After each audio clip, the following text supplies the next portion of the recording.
Good evening दोस्तों। आज है 13 फरवरी और आज का हम लोग करंट अफेयर्स देखते हैं। आज का पहला करंट अफेयर्स जो है वो है कॉर्नविल के बारे में। एक्चुअल में ये है कि जर्मनी के कोलन में जो है ये कॉर्नविल धूमधाम से मनाया जा रहा है। इस कॉर्नविल में जो है क्या होता है कि पौराणिक कथाओं से संबंधित प्रचलन में है उसका परेड निकाला जाता है, या जो वर्तमान में चल रही है कोई थीम उसके ऊपर जो है परेड निकाला जाता है।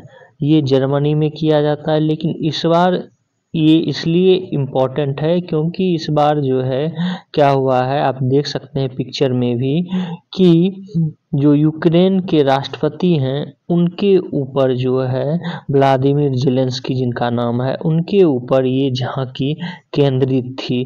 और इस झांकी को जो है व्लादिमीर ज़ेलेंस्की के उनकी तस्वीर या कहें स्टेच्यू को बनाकर उनका जो एक वहाँ की आर्मी के रूप में वो कैसे सहयोग दे रहे हैं उससे संबंधित जो है बनाया गया था। तो ये इसलिए भी ज़्यादा प्रचलन में है कॉर्नविल, जो कि जर्मनी में मनाया जा रहा है। दोस्तों आज मेरा तबीयत जो है ना कुछ ज़्यादा ख़राब है, तो हो सकता है हमारी आवाज़ जो है आप लोगों को थोड़ा डिफरेंट लगे। और आज हम मुख्य मुद्दों पे जो है आपको बता के निकल जाएंगे, ठीक है। फिर जो है जैसे तबीयत ठीक होती है तो आपको जो है पूरा डिटेल्स में फिर बताएंगे, लेकिन मुख्य चीज़ जो है ज़रूर आज के करंट अफेयर्स में जो है वो बताते चलें आपको।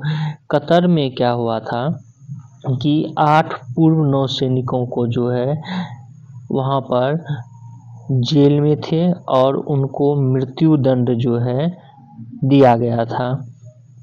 अब क्या हुआ है कि इन 8 नौसैनिकों को अब रिहा कर दिया गया है। उनमें से 7 सैनिक जो है ये सारे के सारे पूर्व सैनिक हैं, ये भी याद रखेंगे। ये वर्तमान में ये सैनिक नहीं है, पूर्व नौसैनिक हैं जो कि काम करते थे एक कंपनी है उसमें, और ये कंपनी ओमान की थी, अल दाहरा। ये जो है ये एक शिपिंग कंपनी थी जिसमें कि ये लोग काम करते थे। तो ये जरूर आप लोग अल दाहरा को याद रखेंगे कि किस कंपनी में जो है ये 8 पूर्व नौसैनिक काम करते थे। तो अल दाहरा में ये बहुत ही इम्पोर्टेंट है, ओमान की कंपनी थी।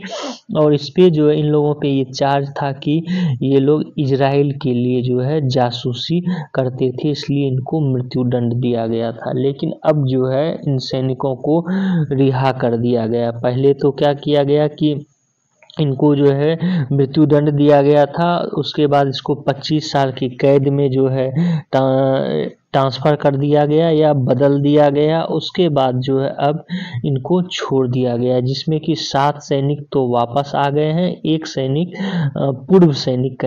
पूर्व सैनिक जो है अभी भी कतर में ही है, वो भी जल्दी आ जाएंगे। तो इसमें जो इम्पोर्टेंट तथ्य करंट में पूछा जाने की संभावना है, ये किस कंपनी से ये लोग जुड़े थे, ये जरूर आप लोग याद रखेंगे। अगला आज का करंट अफेयर्स देखते हैं। आज का अगला करंट अफेयर्स है कि बिहार में जो है नीतीश कुमार अब 9वीं बार वो क्या हुए हैं कि अपने विश्वास मत जीत चुके हैं और ये मुख्यमंत्री के रूप में बनेंगे। यहाँ पर जो है उनके पक्ष में 129 वोट पड़े हैं। यहाँ पर ये भी आपको बता दें कि राजद के 3 विधायक जो है वो भी जो है आ गए थे जदयू में ही, ये भी आपको बता दें। जदयू में 3 विधायक आ चुके हैं। तो मुख्यमंत्री के रूप में तो जो है वो नीतीश कुमार रहेंगे। यहाँ पर जो इम्पोर्टेंट तथ्य आपको हम बताना चाह रहे हैं वो ये कि जो अब अध्यक्ष होंगे विधानसभा के, वो भाजपा के नंद किशोर यादव ये विधानसभा के नए अध्यक्ष चुने जाएंगे।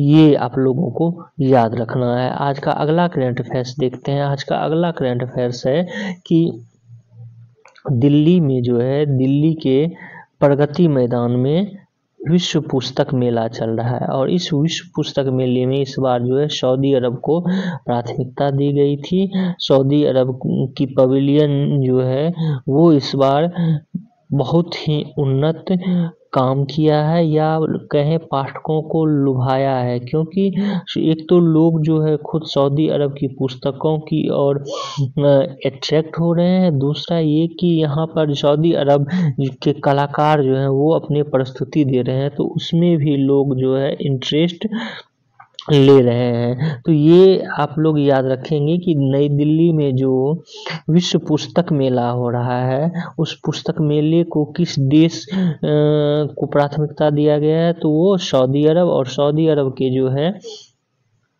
जो पवेलियन है वो इस बार जो है बहुत ही लुभा रही है। इससे संबंधित हम ये भी आपको बता दें कि इसी तरह का जो है इस बार आरओ में जो एग्ज़ाम हुआ है यूपीपीसीएस आरओ का, उसमें जो है लखनऊ में जो राष्ट्र पुस्तक मेला है उससे संबंधित प्रश्न पूछ लिए गए। तो इस तरह के प्रश्न जो है बनते हैं, तो ये आप लोग याद रखेंगे और कहीं भी पढ़ें तो उसको एक बार ध्यान में जरूर रखें। अगला आज का करंट अफेयर्स है कि श्रीलंका और मॉरिशस ने भी क्या किया है, यूपीआई सेवा जो है प्रारंभ कर दिया है। अब इन देशों में डॉलर या अन्य करेंसी ले जाने की जो है कोई ज़रूरत नहीं होगी। अब जो है यूपीआई के माध्यम से हम लोग ये पेमेंट वहाँ पर कर सकेंगे, मॉरिशस और श्रीलंका में भी। इससे पहले जो है यूएई, फ्रांस, ये सब देश जो है यूपीआई को एक्सेप्ट कर चुके हैं। एशिया का देश की बात करें तो हम नेपाल, भूटान, सिंगापुर, यूएई, ये सब जो है रुपए कार्ड को भी एक्सेप्ट कर चुका है और साथ ही यूपीआई को भी।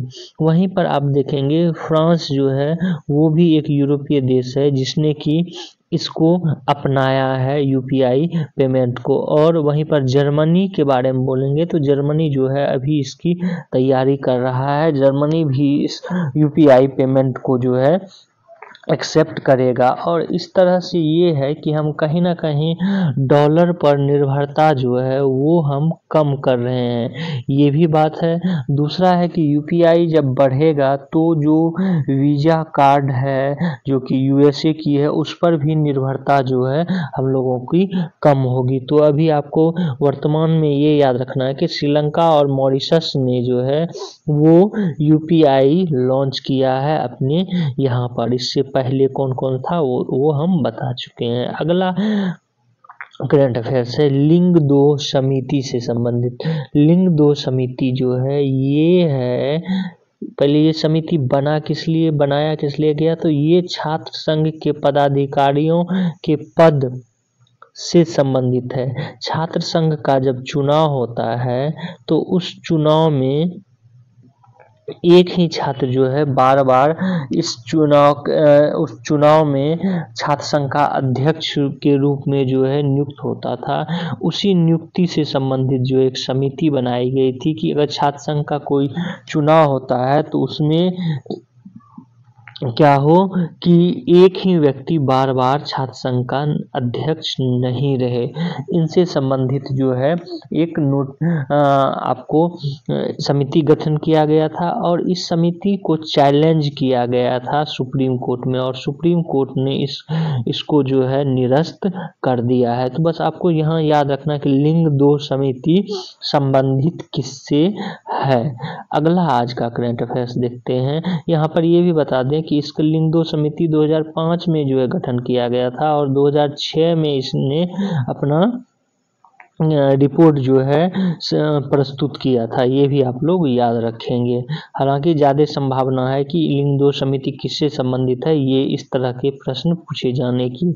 अगला आज का करंट अफेयर्स देखते हैं। आज का अगला करंट अफेयर्स है खुदरा महंगाई जो है जनवरी में 3 महीने के निचले स्तर पर आ गया है। जनवरी में जो है मुद्रास्फीति 5.1% पर आ गई है। वहीं दिसंबर में खुदरा महंगाई दर 5.69% थी। यहाँ पर कुछ तथ्य आपको बता दें कि कुछ जो औद्योगिक उत्पादन में सेक्टर में औद्योगिक उत्पादन के सेक्टर में कुछ बढ़ोतरी हुई है, तो उसमें जो है आप लोग को याद रखना है कि मैन्युफैक्चरिंग में जो है 3.9%, खनन उत्पादन में जो है 5.1% की बढ़ोतरी हुई है। इसी तरह जो है आप लोग एक बार इसको बिजली उत्पादन का देख लें, प्राइमरी गुड्स, लेकिन ये खनन को आप लोग जरूर याद रखेंगे। खनन में चूंकि सबसे ज़्यादा बढ़ोतरी हुई है 5.1%, तो इसको जो है आप लोग जरूर याद रखेंगे। आज का अगला करंट अफेयर्स देखते हैं। आज का अगला करंट अफेयर्स है कि म्यांमार जो है एक ऐसा देश हो गया है वर्तमान में जो जहां की अनिवार्य सैन्य सेवा कानून लागू कर दिया गया है। तो म्यांमार में ये कहा गया है कि सभी जितने भी म्यांमार के नागरिक हैं उसके लिए सैन्य सेवा जो है अब अनिवार्य होगा। और ये सैन्य सेवा कब से कब तक के व्यक्तियों के लिए होगा, तो 18 से 45 आयु वर्ग के पुरुष और 18 से 35 वर्ष आयु वर्ग की महिलाओं के लिए जो है यह सेवा जरूरी है। कोई भी जो भी 18 से 45 वर्ष का पुरुष है और 18 से 35 वर्ष की महिलाएं हैं उसके लिए सैनिक जो है की ट्रेनिंग जो है अनिवार्य है। और ये ट्रेनिंग जो है कितने वर्ष का होगा, 2 वर्ष का होगा। और इसे जो है बढ़ाया भी जा सकता है, लेकिन अभी वर्तमान में क्या किया गया है, 2 वर्ष। तो यहाँ आप लोग बस इतना ही याद रखेंगे कि कौन सा ऐसा देश है या भारत का पड़ोसी देश है जहाँ की सैन्य सेवा जो है अनिवार्य किया गया है, तो वो है म्यांमार। ये याद रखेंगे। अगला आज का करंट अफेयर्स है कि विलुप्त होते हुए जो प्रवासी पक्षी है उससे संबंधित हुआ ये है कि उज्बेकिस्तान में जो है वन्य जीव सम्मेलन हुआ है। ये संयुक्त राष्ट्र ने पहली बार विश्व की प्रवासी प्रजातियों पर रिपोर्ट भी जारी की है। इसी सम्मेलन में जो उज्बेकिस्तान में हुआ है वन्य जीव सम्मेलन, इसमें जो है ये कहा गया है कि जो प्रवासी पक्षी हैं उनमें से 5 में से एक प्रजाति जो है अब धीरे धीरे विलुप्त हो रही है। और इस विलुप्त होने वाले प्रवासी पक्षियों को जिस तरह से हमारी जलवायु पारिस्थितिकी तंत्र में जो है बदलाव हो रहा है, उससे जो है ये प्रवासी प्रजाति विलुप्त हो रही है। और इसके तहत जो है ऐसी कार्य किया जाए कि जो जलीय पारिस्थितिकी तंत्र है उसमें जो है परिवर्तन नहीं हो, नहीं तो ऐसा होगा कि विलुप्त होने वाले जो पक्षी हैं, प्रवासी प्रजाति के पक्षी हैं, उनमें जो है बढ़ोतरी हो सकती है। यहाँ पर ये भी आपको बता दें कि प्रवासी प्रजातियों के संरक्षण के लिए जो है 1979 में 1979 में ही जो है CMS का गठन किया गया था। CMS क्या है, तो प्रवासी प्रजातियों पर जो है एक कन्वेंशन है, तो इसका जो है गठन किया गया था। लेकिन अब जिस तरह से जो है प्रवासी पक्षियों की बढ़ोतरी, प्रवासी पक्षियों की जो है कमी हो रही है, प्रजाति लुप्त हो रही है, तो इसकी महत्ता जो है इस संगठन की बढ़ जाती है। तो ये संगठन जो है प्रवासी प्रजातियों पर कन्वेंशन, इसकी स्थापना कब हुई है, 1979 में। इसको जरूर आप लोग याद रखेंगे। यहाँ पर अगला आज का करंट अफेयर्स देखते हैं। आज का अगला करंट अफेयर्स है कि जो NIC AIIMS national cancer institute है जो झज्जर, ये जो है देश का सबसे बड़ा न्यूक्लियर मेडिसिन थेरेपी सेंटर यहाँ पर जो है बनाया जाएगा। कहाँ पर, तो झज्जर। झज्जर कहाँ है, हरियाणा में। ये भी आप लोग याद रखेंगे। तो यहाँ पर जो है एम्स नेशनल कैंसर इंस्टीट्यूट बनाया जाएगा जहाँ की न्यूक्लियर थेरेपी का केंद्र होगा और न्यूक्लियर थेरेपी के माध्यम से जो है कैंसर का इलाज किया जाएगा। यहाँ पे ये भी बता दें कि भारत में कैंसर के मरीजों की संख्या जो है दिन ब दिन बढ़ती जा रही है। यहाँ पर एक महत्वपूर्ण तथ्य आपको बता दें कि ये NIC AIIMS national cancer institute ये जो है ये भी कहा है कि कैंसर से बचाव के लिए एम्स NIC केंद्र में वैक्सीन की दवा जो है ये भी विकसित किया जाएगा। मतलब ये वैक्सीन की बात कर रही है कि हम कैंसर के उपचार के लिए वैक्सीन भी बनाएं। अगला आज का करंट अफेयर्स देखते हैं। आज का अगला करंट अफेयर्स है कि अमेरिका में जो है नागरिकता हासिल करने में भारतीय दूसरे स्थान पे है। मतलब सब जो अमेरिका जाते हैं और अमेरिका जाने के बाद वहाँ की नागरिकता हासिल कर लेते हैं, इस मामले में जो है भारत दूसरे स्थान पर है। वहीं मेक्सिको जो है शीर्ष स्थान पे है। मेक्सिको के ज़्यादा व्यक्ति जो है वो अमेरिका जाते हैं और वहाँ के नागरिकता जो है हासिल कर लेते हैं। दूसरे स्थान पर भारतीय हैं। यहाँ पर हम ये भी बता दें आपको कि कोई व्यक्ति अगर 5 साल वहाँ पर अमेरिका में बिताएगा, उसके बाद जो है वो वहाँ की नागरिकता के लिए एप्लीकेशन दे सकता है। वहीं अगर कोई अमेरिकी नागरिक के पति या पत्नी वैध अस्थायी निवासी के रूप में काम कर रहे हैं तो उसको 3 साल। कहने का तात्पर्य ये है कि अगर मान लीजिए कोई अमेरिकन जो है वो USA के नागरिक पहले से हैं, कोई पुरुष है और उससे कोई महिला, कोई विदेशी, मान लीजिए भारतीय महिला जो है वो उससे शादी कर लेता है USA के पुरुष से, तो उसको 3 साल में ही इस महिला को जो है नागरिकता दी जा सकती है। वहीं अगर यहीं पर औरत रहेगी और ये कोई USA की महिला है और पुरुष जो है वो भारत का है तो उसको भी 3 साल ही वो रहेगा तो उसको नागरिकता दी जा सकती है। तो ये वहाँ का एक नागरिकता से संबंधित कानून है या नागरिकता की पात्रता के लिए जो है एक वैधानिक स्थिति है कि उसको कम से कम 5 साल वहाँ का जो है निवास करे उस देश में, मतलब अमेरिका में। तो आप लोग याद रखेंगे। इसको जो है जारी किया है US citizenship and immigration service. इसकी वार्षिक रिपोर्ट में ये बात सामने आई है कि पहले स्थान पर मेक्सिको है जो कि USA की नागरिकता हासिल की है और दूसरे स्थान पे जो है भारतीय हैं जिसने कि ये नागरिकता हासिल की है वहाँ का। अगला आज का करंट अफेयर्स देखते हैं। आज का अगला करंट अफेयर्स है ये है अंग्रेजी में, जिसके बारे में हम हिंदी में भी चर्चा कर चुके हैं कि कतर में जो है कतर ने वो क्या किया है, 8 नागरिकों को जो है जो कि भारतीय नागरिक थे और एक्स नेवी सर्विसमैन थे उनको जो है अब रिहा कर दिया है, जिसमें से 7 जो है वो बैक हो गए हैं, घर इंडिया आ गए हैं, एक जो है अभी वहीं है।